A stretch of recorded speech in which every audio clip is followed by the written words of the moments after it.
All right, welcome to Trading Nation. I'm Brian Sullivan, joined by Torsten Slok, Chief International Economist at Deutsche Bank, laying out his 30 biggest risks to the market next year. There's a lot to get through. Don't have time to do everything, though. Let's start with everybody's favorite topic, Torsten, which is Bitcoin.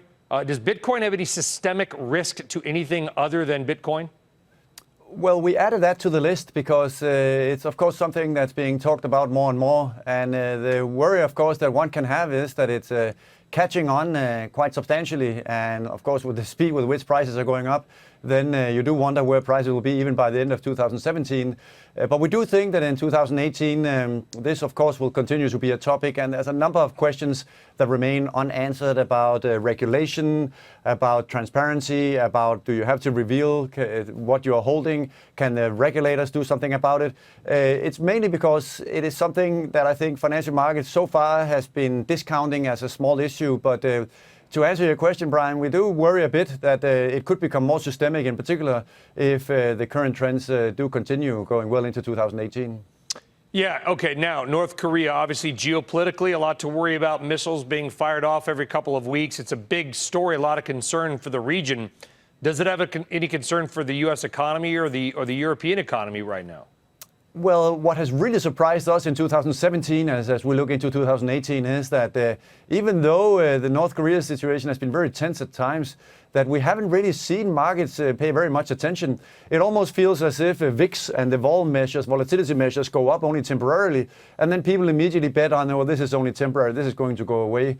What we do fear, of course, is that as we get into 2018, that we could have a further escalation of the situation, either from the North Korean side or from the US side. It still remains very relatively unstable and has not been getting the attention in markets compared to still how serious we do think the issue is. I know it's not as sexy as Bitcoin, but inflation is one of your key worries. This is a real thing. Do you think this is a problem, and will the Fed overshoot in raising rates? Yeah, we added inflation really at the top of the list because the problem has been that the Fed has been crying wolf and saying, oh, inflation is coming now for a number of years. So you can ask the question, why should the wolf really come in 2018? Why should we see inflation? We think the argument to that is the following, namely that the unemployment rate is relatively low, only 4.1%. We have a lot of anecdotes about tight labor markets in a number of different sectors in the economy. And those combining anecdotes with the actual data does suggest that we will see inflation moving higher in 2018. And most importantly, the consensus expects, which is also what we expect in Deutsche Bank, that inflation will in the second quarter begin to lift off, because that's when the base effects of what we saw in 2017 will begin to kick in.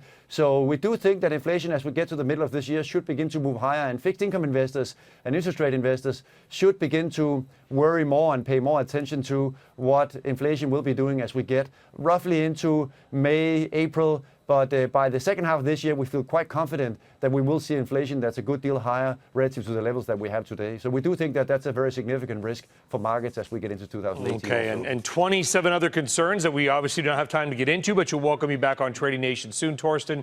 Bitcoin, North Korean inflation this time. Focus on other stuff in the future. We look forward to seeing you again, and thank you very much. Thanks for having me. Folks, thank you as always for watching Trading Nation.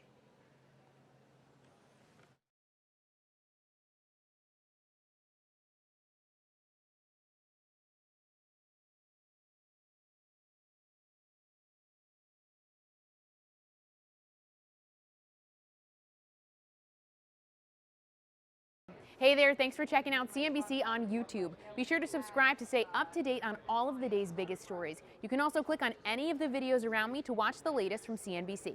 Thanks for watching.